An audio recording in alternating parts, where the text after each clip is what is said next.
재벌 개혁의 대상에서 신의 영역으로 한국말이 세계적으로 통용되는 것 중 유명한 것이 두 가지라고 합니다. 김치 그리고 재벌. 한번 생각을 해봅시다. 아침에 눈을 떠서 잠자리에 들 때까지 얼마만큼 재벌의 영향력을 크게 받고 사는지. 우선 아침에 눈을 뜨면 재벌이 만든 치약과 칫솔로 이빨을 닦고, 재벌이 만든 옷을 입고, 재벌이 만든 버스나 승용차를 타고 출근을 하고, 재벌이 만든 건물로 들어가 재벌이 만든 컴퓨터를 가지고 일을 합니다. 이렇게 재벌은 우리 생활에 처음부터 끝까지 막강한 영향력을 행사하고 있으며, 또한 한국 경제의 오늘이 있기까지 지대한 공헌을 하였던 성장의 주역이라는 사실은 그 누구도 부정하지 못할 것입니다. 그러나 재벌들은 욕을 먹고 있고 국민들로부터 엄청난 원성을 사고 있습니다. 그럼 그 이유가 무엇일까요? 우선 재벌이란 무엇인지부터 살펴봐야 할 것입니다. 공정거래법도 좋고 독과점 규제법도 좋고 그저 계열기업군 또는 대규모 기업 집단 정도로만 정의를 내려보겠습니다. 먼저 왜 그토록 한국 경제 발전에 혁혁한 공헌을 한 재벌들이 원성을 들어야 하는가에 대한 원인을 살펴보고 다음으로 무슨 이유 때문에 재벌이 해체되어야 하는지에 대해서 생각을 해보도록 하겠습니다. 모두 알다시피 한국 재벌은 척산불화를 통하여 탄생합니다. 해방 이후 미군정 시대에 귀속재산을 획득함으로써 아무 힘도 들이지 않고 이후 부를 축적할 수 있는 기본적인 토대를 갖추게 되는 것이지요. 그 후 원조 경제시대에는 누가 원조를 받고 수익권을 취득할 수 있는가에 의해 이익을 내느냐 못 내느냐가 결정되었는데 여기서도 이미 귀속재산을 불화받아 어느 정도의 외형을 갖추고 있던 자들이 유리한 입장에 놓여 있었음은 자명한 이치입니다. 다음으로 60년대와 70년대의 차관 도입과 중화공업 입지의 시대가 도래합니다. 60년대 이후 경제개발 계획과 아울러 외국으로부터의 차관 도입이 이루어지면서 원리금 상환을 위해 한국 경제도 자연스럽게 수출 위주의 성장 정책을 추진시키게 되는데 이 과정에서 또한 당연히 수출 관련 산업에 대한 지원이 활발히 이루어지게 되고 이런 수출 지원은 금융이나 조세에 대한 혜택에서부터 관세, 환율, 원자재 도입, 심지어 전기료, 철도료에 이르기까지 그 범위도 실로 다양하게 나타납니다. 일례로 1965년부터 70년까지의 은행금리가 25%, 30%였는데 이때 외자금리는 5.5%, 7% 수준이었습니다. 인플레이션 비율을 감안한다면 오히려 이자가 마이너스가 되는 셈이고 돈을 빌려서 무엇을 하느냐가 중요한 게 아니라 어떻게 그 돈을 빌릴 수 있는가가 관건이 되는 것이었습니다. 그 후 70년대를 지나며 중화공업시대로 들어서면서 재벌은 거대화의 길을 걷기 시작하는데 오일 쇼크를 겪으면서 경공업 위주의 성장의 한계를 느낀 정부는 중우장대형의 중화공업으로 전환을 시도하면서 이 부문에 투자를 하는 기업에 대해 조세 및 금융면에서 지원을 해주게 되었고 이 과정에서 무리한 사업 확장과 함께 하청업체들을 통째로 합병하는 형식으로 규모를 키워나간 것입니다. 80년대 이후에는 중화학투자조정과 부실기업 정리 과정에서 부실기업, 인수업체에 대해 정부가 또다시 조세 감면이나 신규 대출 등의 혜택을 주었고 이는 IMF 외환 위기 상황 하에서도 협조융자라는 형식을 통하여 계속 이어졌습니다. 수출만이 살 길이라고 떠들며 일본을 본 따 만든 종합상사 지정제도를 보면 우선 그 자격 조건부터가 재벌을 위한 제도였음을 쉽게 알 수 있는데 1975년에 발표된 이 기준은 납입 자본금 1억 원 이상, 수출액 5천만 달러 이상, 50만 달러 이상의 수출, 상품 7개 이상 등의 조건을 갖춰야 하는 것으로 되어 있습니다. 차라리 처음부터 몇몇 기업을 정해서 이거 너희들이 해라라고 하는 편이 낫지. 이런 식으로 기준을 만들 바에야 뭐 하려고 기준을 만들었는지가 의문이 가게 됩니다. 지금까지 살펴본 것과 같이 한국의 재벌은 정부의 엄청난 비호 아래 땅 짚고 헤엄치며 성장을 거듭해왔는데 생산력 증대를 통하여 국제 경쟁력을 제고시키기 위해서든 아니면 부실기업 인수합병을 통해 국민경제의 안정적 성장을 도모하기 위해서였든 아무튼 이들 재벌의 자본 축적 과정에 있어서 정부의 역할은 지대한 정도를 넘어서서 아예 거의 전부였다고 해도 과언이 아닐 것입니다. 그렇다면 이런 식으로 손도 안 대고 코 풀어가며 자본 축적을 해온 우리의 재벌 나리들은 과연 그 돈으로 무엇을 했는가? 가장 먼저 벌인 일은 자기 땅 넓히기였습니다. 이른바 문어발식 사업 확장. 참으로 돈 앞에서는 체면이고 인격이고 모두 무시되는 것이 자본주의라는 체제의 특수성인지는 알 수 없지만 조금이라도 돈이 된다 싶으면 염치라는 것은 아예 쓰레기통에 처박아 두고 덤벼들기 시작합니다. 그러면서도 그 이유는 항상 그럴듯하고 거창한데 막대한 자금력을 바탕으로 기술 투자를 통한 국제 경쟁력 향상을 꾀하여 이러이러한 산업이 세계 인류 수준에 이르도록 하겠다. 졸렬하기 짝이 없는 소리지요. 그래서 학교 구내식당의 배식까지 책임져야 하는 것이 재벌회사의 몫이라는 것인지 과연 그들이 온 이후로 얼마나 서비스가 개선되고 선진화가 되었는지 자목 궁금하지만 결과는 간단합니다. 나아진 건 별로 모르겠고 값만 올랐어요. 문어발식 사업 확장의 과정에 있어 또 한 가지 짚고 넘어갈 문제가 있는데 바로 상호출자를 통한 가공자본의 창출이라는 것입니다. 우리 훌륭하신 재벌 나리들께서는 그 막강한 돈의 위력을 무기 삼아 쓸만한 인력들, 즉 우수한 인재들마저도 싹쓸이를 하여 충실한 종 또는 머슴 아니면 재벌에게로 키우는데, 이들 재벌 파수의 선봉장들은 법의 허점을 교묘히 이용하여 재벌에게 이득을 주고 그 반대급부를 거머쥐게 됩니다. 상호 출자라는 것도 이와 같이 법의 허점을 이용한 것이라고 볼 수 있는데, 왜냐하면 일반 사람들은 사업을 하나 시작하려면 자신의 자금을 투자하고 부족할 경우 은행이나 다른 금융기관을 통하여 차입을 하는 것이 정상적인 방법임에 틀림없지만, 재벌의 경우에는 법인 출자라는 명목하에 어라는 기업에서 얼마, 비기업, 시기업에서 얼마 하는 형식으로 법인의 재산을 가지고 신규 사업에 진출하게 되는 것입니다. 물론 이 경우에 자기 회사의 돈을 자기가 아무렇게나 쓰든 왜 상관하느냐고 할 수 있겠지만, 절대 그렇지가 않다는 것이 우선 회사는 재벌 한 사람의 것이 아니라는 전제입니다. 아무리 많은 자본을 투자했어도 자본금의 100%를 혼자 가지고 있는 경우도 극히 드물고, 특히 상장회사의 경우에는 수많은 소액 투자자들이 관심을 가지고 있으며 또한 그보다 더 중요한 종업원들이 그 회사를 위해 존재하고 땀 흘려 일하고 있기 때문입니다. 예를 들어 어느 재벌 총수가 자본금 100억짜리 회사를 새로 만들기 위하여 세계 계열사로부터 20억, 15억, 15억씩을 출자하게 하였다면, 이 신규 회사를 설립하기 위해 새로 지출된 그 재벌 총수의 돈은 얼마나 될까요? 물론 0이지요. 회사에 돈이 들어간 것이지 개인의 돈이 들어간 것은 하나도 없기 때문입니다. 회사 하나 차리기 정말 쉽지요. 위에 예는 지분율 50%를 가정한 것이지만 실제로 우리나라 30대 그룹에서 총수 및 가족들의 출자 비율은 총자본금의 13%에 불과하고 그들의 자기자본 비율이 19.5%로 조사되었습니다. 이에 따르면 재벌 총수와 그 가족들은 2.5% 0.130.195의 돈으로 40배의 자산을 소유하게 된다는 결론이 나오게 되는 것입니다. 이런 가공자본이 아니라 그 무슨 수단을 강구해서라도 고용증대 효과를 일으키면 좋은 일이 아니겠냐고 생각할 수도 있지만, 불행히도 이 역시 그렇지가 않은데, 회사의 영업실적이 좋아 이익이 나면 마땅히 연구개발에 투자하고 종업원에게 보너스 마이너스 일반적인 정기 상여 외에 성과급 마이너스도 지급할 것이며 또한 세금도 정당하게 내야 하는 게 당연합니다. 입으로는 그 산업부문을 세계인류 수준으로 끌어올리겠다고 큰 소리 쳐놓고 이익이 조금 발생했다고 다른 산업으로 신규 투자를 한다는 것은 언어도단일 뿐이며, 게다가 거의 대부분의 경우 잉여금을 통한 재투자가 아닌 차입금을 통하여 문어발 확장이 이루어져 왔다는 것이 주지의 사실이고, 또 한 가지 이런 경우도 있습니다. 어와 B라는 같은 재벌 계열의 두 개의 회사가 있는데, 어는 장사도 잘 되고 해마다 이익도 많이 내는 반면 B는 허구 헛날 적자에서 헤어나질 못하는데, 어회사는 자신의 지분이 5%인데 반하여 B회사는 95% 내지 100% 마이너스 총수 1인이나 그쪽 벌들만이 지분을 모두 소유한 계열회사가 아직도 많이 남아 있습니다. 마이너스의 지분을 소유하고 있을 때 어회사보다는 B회사에 신경이 많이 쓰이는 게 당연하겠지요. 이런 경우 우리의 큰 도둑님들은 교묘한 부당 내부 거래를 통하여 그룹 기획실에서 하는 일이 주로 이런 것인데, 어회사에서 난 이익을 줄이고 대신 B회사에 이익이 나게끔 해줍니다. 그리고 나서는 어회사 종업원들에게는 이렇게 얘기합니다.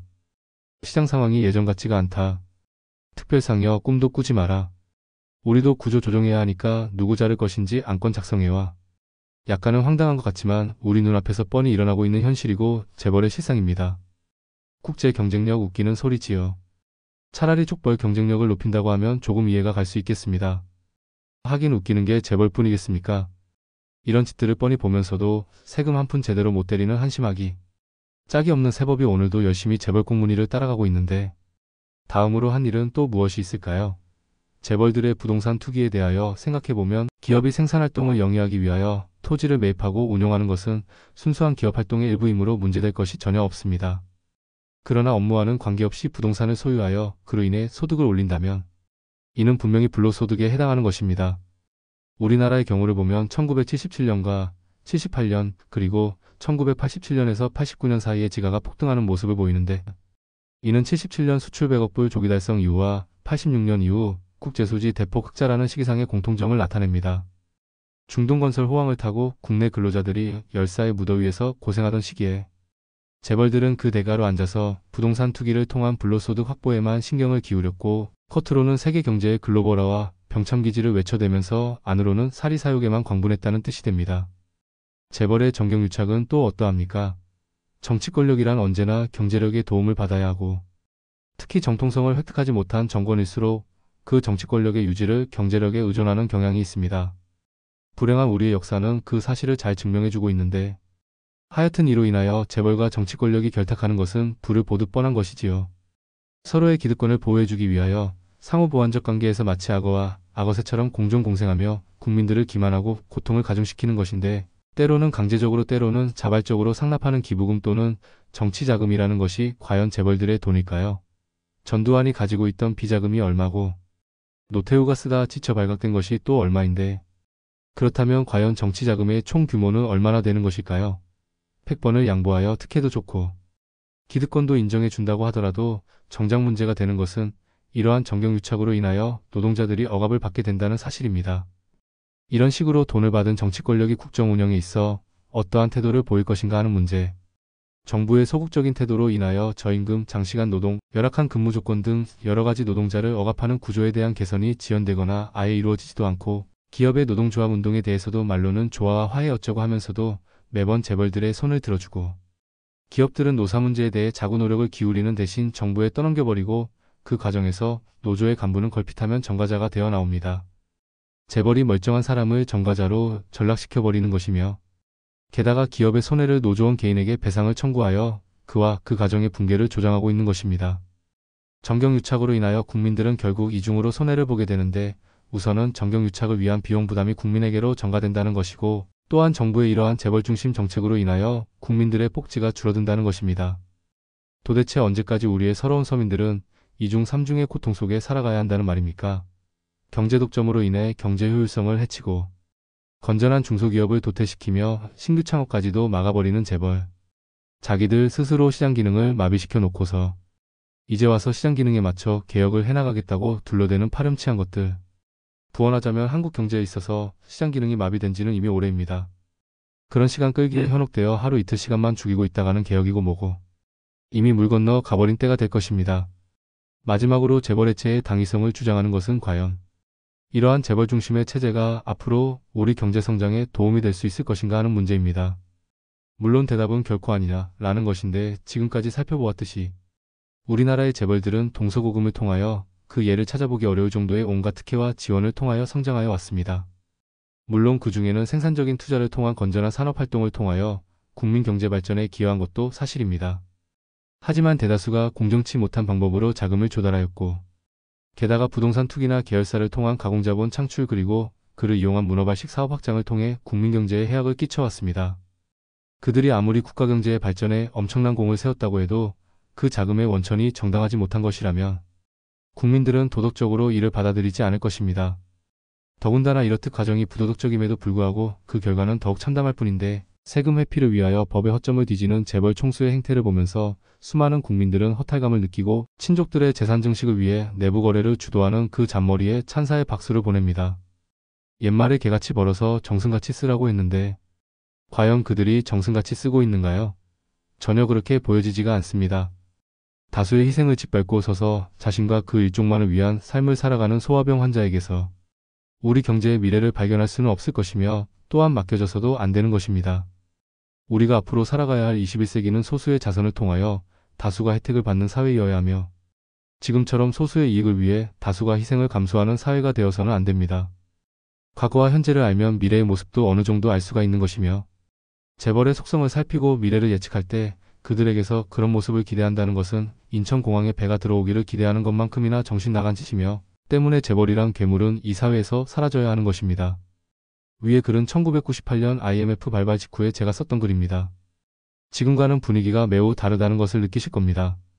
그도 그럴 것이 당시 IMF의 원인을 두고 가장 먼저 비난의 화살을 맞아야 했던 것이 재벌이었으니 위기에 제대로 대응하지 못한 정치 권력이 그 희생양으로 재벌을 싸잡아 비난하던 시대적 분위기가 여실히 드러나 보입니다.